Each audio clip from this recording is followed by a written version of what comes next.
हर हर महादेव। सनातन धर्म में भगवान शिव जी को आदि देव महादेव भोलेनाथ कहा जाता है।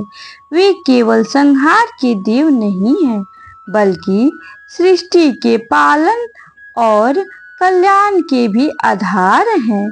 शिव का स्वरूप अनंत है। कभी वे कैलाश पर समाधि में लीन दिखाई देते, तो कभी अपने भक्तों की रक्षा के लिए तुरंत प्रकट हो जाते। उन्हीं दिव्य स्वरूपों में सबसे पवित्र माने जाने वाले 12 ज्योतिर्लिंग, ज्योति अर्थात दिव्य प्रकाश और लिंग अर्थात पर ब्रह्म का प्रतीक है, जहाँ स्वयं भगवान शिव अनंत प्रकाश के रूप में प्रकट हुए। पहला ज्योतिर्लिंग है श्री सोमनाथ। सबसे पहला ज्योतिर्लिंग गुजरात के प्रभास क्षेत्र में स्थित श्री सोमनाथ है। इसकी कथा अत्यंत अद्भुत है। प्राचीन समय में प्रजापति दक्ष की 27 पुत्रियां थी। इन सभी का विवाह चंद्रदेव से हुआ, लेकिन चंद्रदेव केवल रोहिणी से ही अधिक प्रेम करते थे। बाकी पत्नियां दुखी रहने लगी। उन्होंने अपने पिता दक्ष से शिकायत की। दक्ष प्रजापति ने चंद्रदेव को समझाया कि सभी पत्नियों के साथ समान व्यवहार करें, लेकिन चंद्रदेव ने उनकी बात नहीं मानी। क्रोधित होकर दक्ष ने उन्हें श्राप दिया, तुम्हारा तेज धीरे धीरे समाप्त हो जाएगा। श्राप का प्रभाव तुरंत दिखाई देने लगा। चंद्रमा का प्रकाश कम होने लगा। देवता चिंतित हो गए। तब सभी देवताओं ने चंद्रदेव को भगवान शिव की आराधना करने की सलाह दी।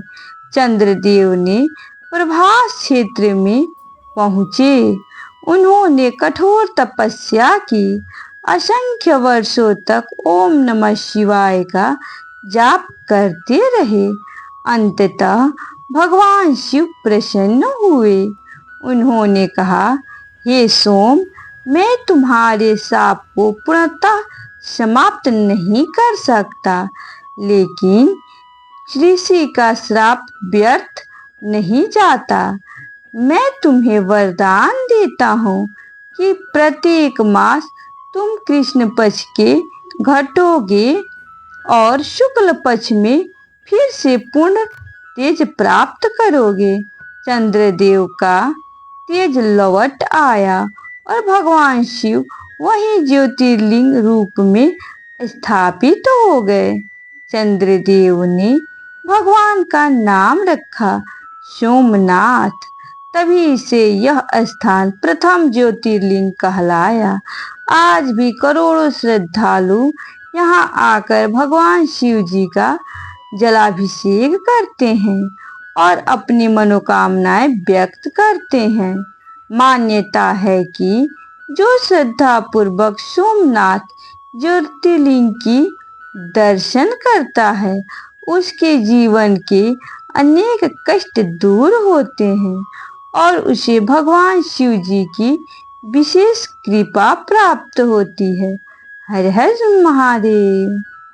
अब हम पहुंचते हैं दूसरे ज्योतिर्लिंग श्री मल्लिकार्जुन की दिव्य कथा पर। यह पवित्र ज्योतिर्लिंग आंध्र प्रदेश के श्रीशैल पर्वत पर स्थित है। मान्यता है कि यहाँ भगवान शिव जी और माता पार्वती अपने भक्तों पर विशेष कृपा बरसाते हैं।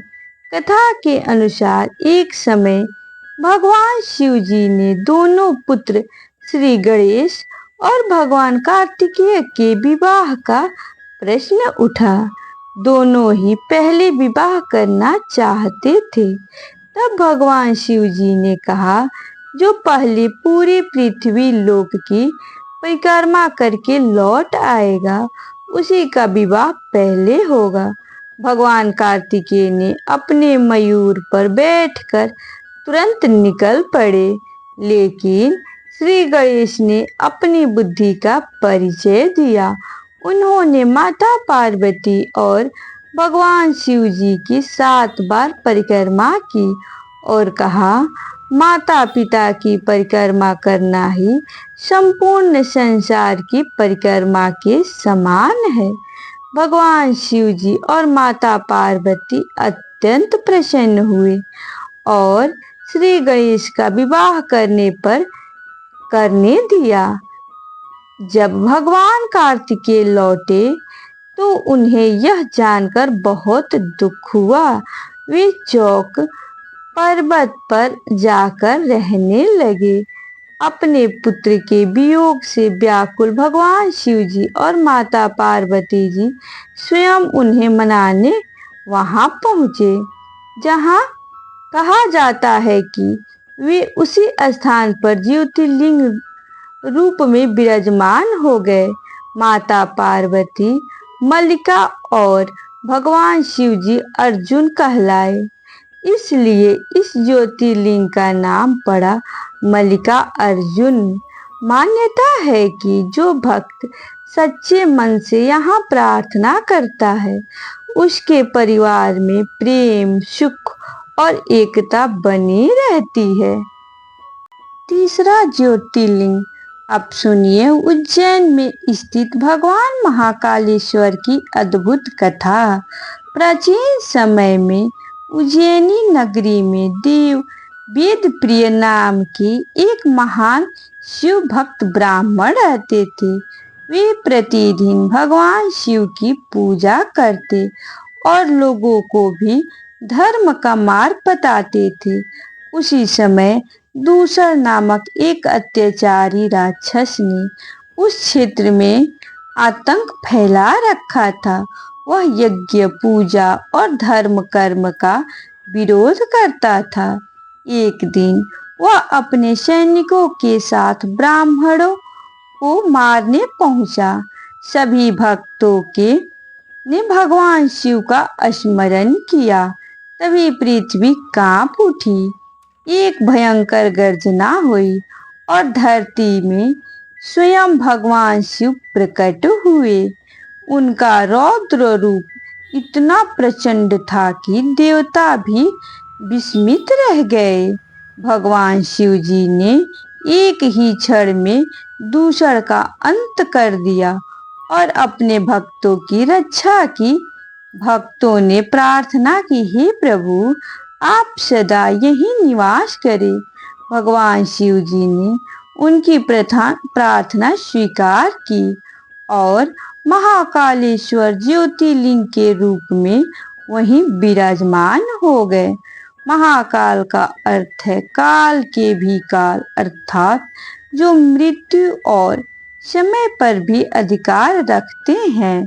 मान्यता है कि महाकालेश्वर के दर्शन से भय दूर होता है, नकारात्मक शक्तियां प्रभाव समाप्त होता है और जीवन में साहस तथा आत्मबल की वृद्धि होती है। आज भी प्रातः काल होने वाले भस्म आरती विश्व भर में प्रसिद्ध है। लाखों श्रद्धालु महाकाल के दर्शन के लिए उज्जैन पहुंचते हैं और जय महाकाल का उद्घोष करते हैं। हर हर महा। चौथा ज्योतिर्लिंग है श्री ओंकारेश्वर। अब हम पहुंचते हैं मध्य प्रदेश की पावन नर्मदा नदी के मध्य स्थित दिव्य श्री ओंकारेश्वर ज्योतिर्लिंग की कथा पर। प्राचीन समय में विंध्याचल पर्वत को अपने बल और वैभव पर बहुत गर्व हो गया। वह चाहता था कि संसार में सबसे बड़ा और महान कोई न हो। लेकिन जब उसने ऋषियों से सुना कि मेरु पर्वत को सबसे श्रेष्ठ माना जाता है, तो उसके मन में ईर्ष्या उत्पन्न हो गई। विंध्य पर्वत ने निश्चय किया कि वह भगवान शिव की कठोर तपस्या करेगा। उसने मिट्टी से शिवलिंग बनाकर ओम नमः शिवाय मंत्र का निरंतर जप किया। वर्षों तक उसकी सफलता तपस्या चलती रही। अंततः भगवान शिव उसके सामने प्रकट हुए और बोले, हे विंध्य, मैं तुम्हारी भक्ति से प्रसन्न हूँ, वर मांगो। विंध्य पर्वत ने कहा, प्रभु, मुझे इतना शक्ति दे दे कि मैं अपने सभी कार्य पूर्ण कर सकूं। भगवान शिव जी ने उसे वरदान दिया, लेकिन साथ ही विनम्र रहने का उपदेश भी दिया। देवताओं और ऋषियों ने भगवान शिव जी से प्रार्थना की कि वे सदैव इस स्थान पर निवास करें। भक्तों के कल्याण के लिए भगवान शिव जी वहीं ज्योतिर्लिंग के रूप में स्थापित हो गए और उनका नाम पड़ गया ओंकारेश्वर। कहा जाता है कि इस द्वीप का ओंकार ओम जैसा दिखाई देता है, इसलिए यह स्थान अत्यंत ही पवित्र माना जाता है। जो भक्त श्रद्धा से ओंकारेश्वर के दर्शन करता है, उसके जीवन में ज्ञान, शांति और आध्यात्मिक उत्पत्ति का मार्ग प्रशस्त होता है। पांचवा ज्योतिर्लिंग है श्री केदारनाथ। अब सुनिए हिमालय की गोद में बसे भगवान केदारनाथ की पवित्र कथा। महाभारत युद्ध समाप्त होने के बाद पांडव अपने ही संबंधियों के वध के कारण अत्यंत दुखी थे। वे इस पाप से मुक्ति पाने के लिए भगवान शिव जी के दर्शन करना चाहते थे, लेकिन भगवान शिव जी उनसे नाराज थे। वे उनसे मिलने से बचने के लिए हिमालय की ओर चले गए और एक विशाल बैल नंदी का रूप धारण कर लिया। पांडव उनकी खोज करते हुए हिमालय पहुंचे।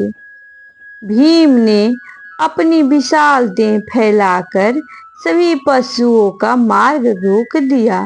तभी उन्होंने एक बैल को अलग दिशा से जाते देखा और पहचान लिया कि वही भगवान शिव हैं। जब भीम ने उस बैल को पकड़ने का प्रयास किया तो भगवान शिव भूमि में विलीन होने लगे। उसी समय बैल का कुबड़, पीठ का भाग भूमि के ऊपर रह गया। भगवान शिव जी ने अपने वास्तविक स्वरूप में प्रकट हुए और पांडवों की भक्ति से प्रसन्न होकर उन्होंने पापों से मुक्ति का आशीर्वाद दिया। जिस स्थान पर बैल का कुबड़ प्रकट हुआ, वही स्थान केदारनाथ ज्योतिर्लिंग स्थापित हुआ। मान्यता है कि केदारनाथ की यात्रा केवल शरीर से नहीं, बल्कि श्रद्धा और विश्वास से पूरी होती है। जो भक्त सच्चे मन से बाबा केदारनाथ के दर्शन करते हैं, उसे भगवान शिव जी की विशेष कृपा प्राप्त होती है और उसके जीवन में अनेक कष्ट दूर हो जाते हैं। आज भी बर्फ से ढके हिमालय के मध्य स्थित केदारनाथ धाम करोड़ों शिव भक्तों की आस्था का प्रमुख केंद्र है। कठिन यात्रा के बावजूद श्रद्धालुओं का उत्साह कभी कम नहीं होता, क्योंकि विश्वास है कि जिसे बाबा केदारनाथ बुलाते हैं, वही उनके दर्शन कर पाते हैं। हर हर महादेव। छठा ज्योतिर्लिंग है श्री भीमाशंकर। अब हम पहुंचते हैं महाराष्ट्र के सह्याद्री पर्वतों में स्थित श्री भीमाशंकर ज्योतिर्लिंग की दिव्य कथा पर। प्राचीन समय में कुंभकर्ण का पुत्र भीम नाम का एक अत्यंत बलशाली राक्षस था। जब उसे ज्ञात हुआ कि उसके पिता का वध भगवान श्री राम ने किया था, तो उसके मन में देवताओं और धर्म के प्रति घोर क्रोध भर गया। उसने कठोर तप करके ब्रह्मा जी से महान शक्ति प्रदान की। वरदान मिलते ही भीम ने तीनों लोकों में अत्याचार शुरू कर दिया। ऋषि मुनियों के यज्ञ भंग करने लगा और शिव भक्तों को सताने लगा। उसी समय कामरूप देश में राजा सुदक्षिण भगवान शिव के परम भक्त थे। राक्षस भीम ने उन्हें बंदी बना लिया। कारागार में भी राजा ने शिवलिंग बनाकर ओम नमः शिवाय का जाप नहीं छोड़ा। उनकी अटूट भक्ति देखकर भीम क्रोधित हो उठा। उसने तलवार उठाकर शिवलिंग को नष्ट करना चाहा। तभी एक तेजस्वी प्रकाश प्रकट हुआ। उसी प्रकाश से भगवान शिव जी प्रकट हुए और भयंकर युद्ध से राक्षस भीम का अंत कर दिया। देवताओं और ऋषियों ने भगवान शिव जी से प्रार्थना की कि वे इसी स्थान पर सदा निवास करें। भगवान शिव जी ने उसकी प्रार्थना स्वीकार की और भीमा शंकर ज्योतिर्लिंग के रूप में विराजमान हो गए। मान्यता है, जो भक्त सच्चे मन से भीमा शंकर का स्मरण करता है, उसके जीवन से भय, शत्रु, बाधा और नकारात्मक शक्तियां दूर होने लगती है। सातवां ज्योतिर्लिंग है श्री काशी विश्वनाथ। अब आइए पहुंचते हैं मोक्ष की नगरी काशी, जहाँ स्वयं भगवान शिव जी विश्वनाथ के रूप में विराजमान है। कहा जाता है कि जब भगवान शिव जी ने पृथ्वी पर अपना स्थायी निवास चुनना चाहा, तब उन्होंने काशी को चुना। यह नगर उन्हें अत्यंत प्रिय है। मान्यता है कि काशी कभी नष्ट नहीं होती। प्रलय के समय भी भगवान शिव इसे अपने त्रिशूल पर धारण कर सुरक्षित रखते हैं। एक प्राचीन कथा के अनुसार भगवान शिव जी ने समस्त संसार के कल्याण के लिए काशी में निवास किया, ताकि जो भी भक्त यहाँ आए उसे ज्ञान, भक्ति और अंत समय में मोक्ष प्राप्त हो सके। कहा जाता है कि जिस व्यक्ति के अंतिम समय में भगवान शिव जी उसके कानों में तारक मंत्र का उपदेश देते हैं, उसे जन्म मरण के बंधन से मुक्ति मिल जाती है। इसी कारण काशी को मोक्ष की नगरी कहा जाता है। गंगा के पवित्र तट पर स्थित काशी विश्वनाथ मंदिर में प्रतिदिन लाखों श्रद्धालु भगवान शिव जी का जलाभिषेक करते हैं। श्रावण मास में महाशिवरात्रि और देव दीपावली के अवसर पर यहाँ अद्भुत भक्ति का वातावरण होता है। मान्यता है कि काशी विश्वनाथ के दर्शन से मन के पाप, भय और अज्ञान दूर होते हैं तथा जीवन में ज्ञान, शांति और शिव कृपा का वास होता है। जो भक्त श्रद्धा से हर हर महादेव का उद्घोष करते हैं, उस बाबा विश्वनाथ के दर्शन करते हैं, उसके जीवन में आध्यात्मिक प्रकाश का उदय होता है। हर हर महादेव। आठवां ज्योतिर्लिंग है श्री त्र्यंबकेश्वर। हर हर महादेव। अब हम पहुंचते हैं महाराष्ट्र के नासिक के निकट स्थित पवित्र श्री त्र्यंबकेश्वर ज्योतिर्लिंग की कथा पर। प्राचीन समय में ब्रह्मगिरि पर्वत पर महर्षि गौतम अपनी पत्नी अहिल्या के साथ रहते थे। वे अत्यंत धर्मात्मा, दयालु और शिव भक्त थे। उनके आश्रम में आने वाला कोई भी अतिथि कभी भूखा नहीं लौटता था। एक बार उस क्षेत्र में भयंकर अकाल पड़ा। चारों ओर जल का अभाव हो गया, लेकिन महर्षि गौतम की तपस्या से उनके आश्रम में अन्न और जल की कभी कमी नहीं हुई।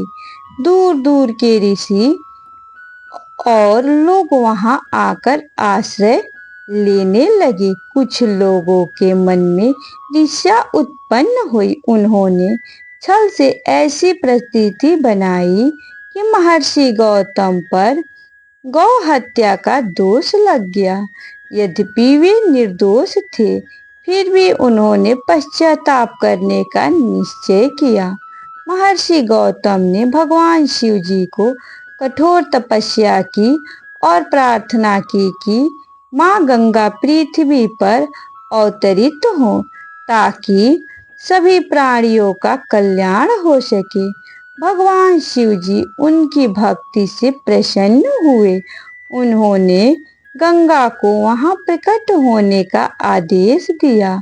उसी स्थान से पवित्र गोदावरी नदी का उद्गम हुआ, जिसे दक्षिण गंगा भी कहा जाता है। भक्तों की प्रार्थना पर भगवान शिव वहीं त्र्यंबकम ज्योतिर्लिंग के रूप में विराजमान हो गए।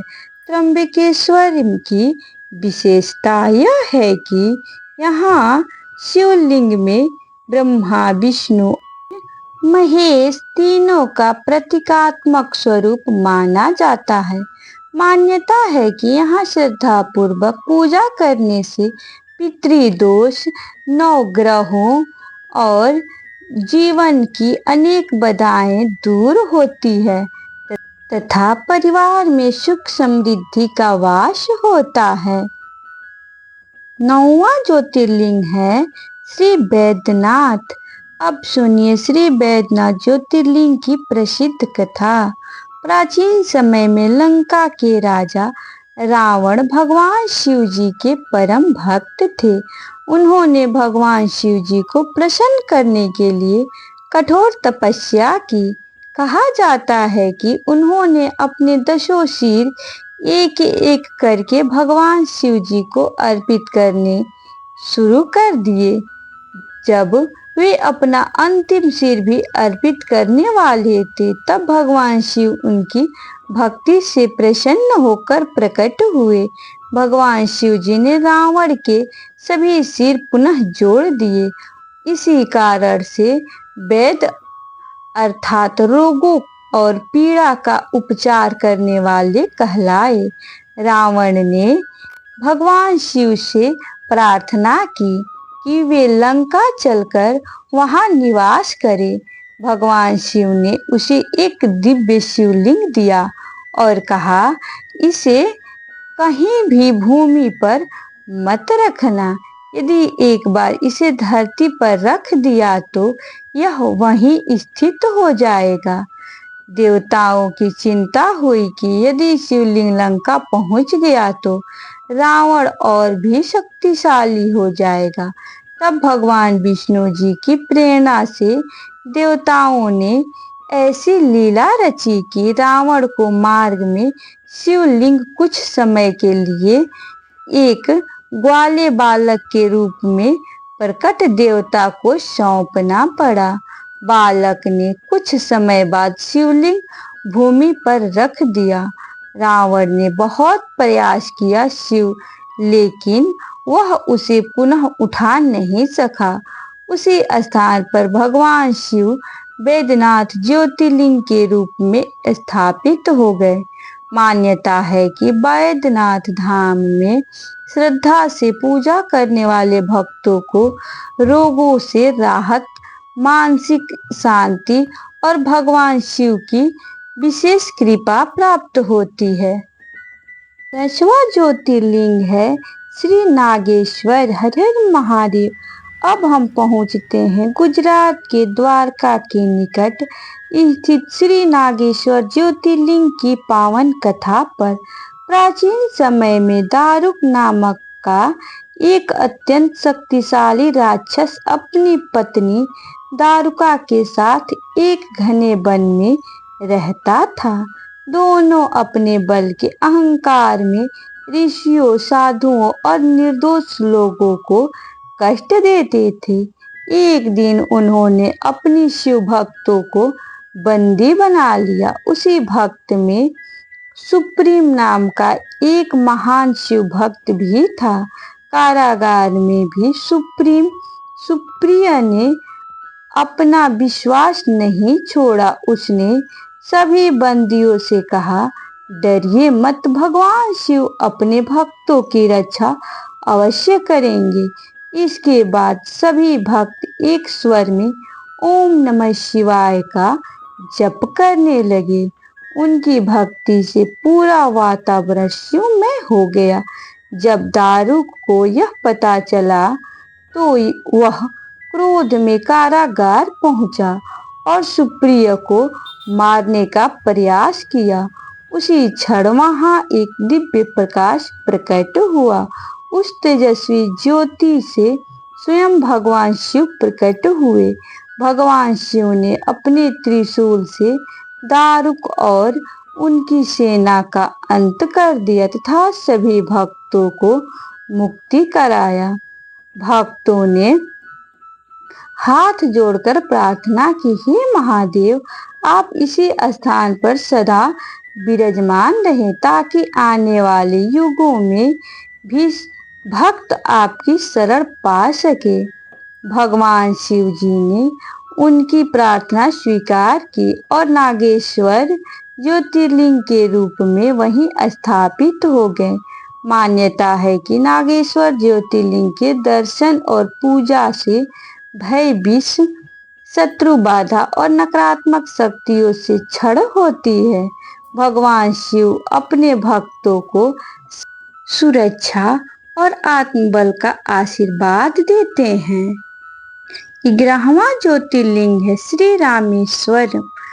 अब आइए दक्षिण भारत के पवित्र तीर्थ की श्री रामेश्वर की कथा सुनते हैं। जब भगवान श्री राम माता सीता की खोज में समुद्र तट पर पहुंचे तब उन्हें लंका जाने के लिए समुद्र पार करना था। समुद्र पर सेतु बनाने से पहले श्री राम भगवान ने शिव जी की आराधना करने का निश्चय किया।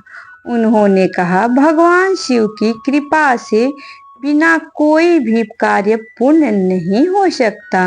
हनुमान जी को कैलाश के शिवलिंग लाने के लिए भेजा गया, लेकिन हनुमान जी लौटने में विलंब हो गया। शुभ मुहूर्त निकलता जा रहा था। तब माता सीता ने समुद्र तट की पवित्र रेत से एक शिवलिंग बनाया। भगवान श्री राम ने पूरे विधि विधान से उस शिवलिंग की पूजा की और भगवान शिव से विजय का आशीर्वाद मांगा। भगवान शिव प्रसन्न हुए और बोले, हे राम, तुम्हारी विजय निश्चित है, धर्म की सदैव जीत होगी। इसके बाद भगवान श्री राम ने वानर सेना के साथ सेतु का निर्माण किया, लंका पहुंचे और रावण का वध कर धर्म की स्थापना की। जिस स्थान पर भगवान श्री राम ने भगवान शिव की पूजा की वहीं रामेश्वर ज्योतिर्लिंग स्थापित हुआ। यह ज्योतिर्लिंग हमें सिखाती है कि स्वयं भगवान विष्णु जी के अवतार श्री राम ने भी भगवान शिव जी की आराधना की।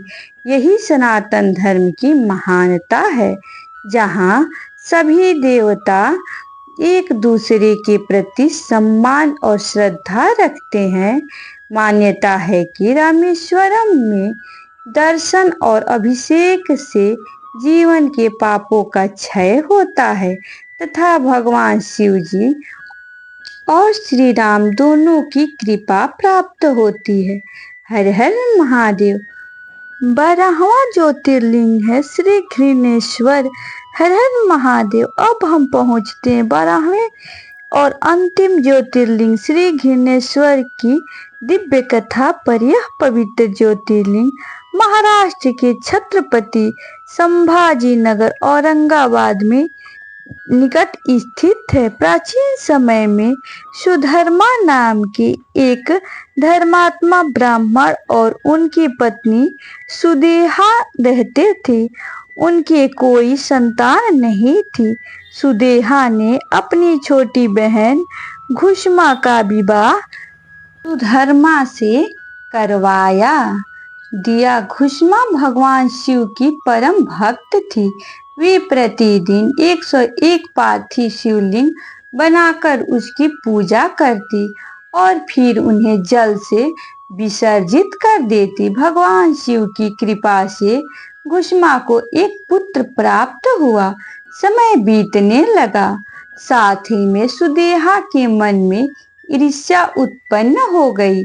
एक रात क्रोध और द्वेष में उसने भुष्मा को पुत्र की हत्या कर दी और उसका शरीर उसी सरोवर में फेंक दिया जहां घुष्मा शिवलिंगों का विसर्जित करती थी। प्रातःकाल जब लोगों को यह घटना पता चली, तब भी घुष्मा ने अपना धैर्य और शिव जी पर विश्वास नहीं छोड़ा। उन्होंने अपनी पहले की तरह भगवान शिव की पूजा की और फिर शिवलिंगों का विसर्जन करने चली गई।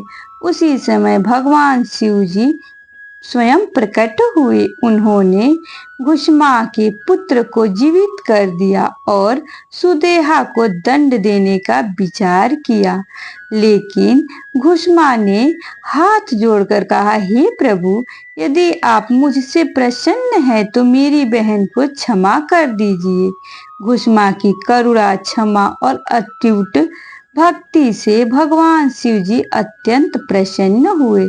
उन्होंने कहा, आज से मैं यही घृणेश्वर घुमेश्वर ज्योतिर्लिंग के रूप में सदा विराजमान रहूंगा। यह कथा हमें सिखाती है कि सच्ची भक्ति, क्षमा और धैर्य से भगवान शिव जी अवश्य प्रसन्न होते हैं। 12 ज्योतिर्लिंग का आध्यात्मिक महत्व।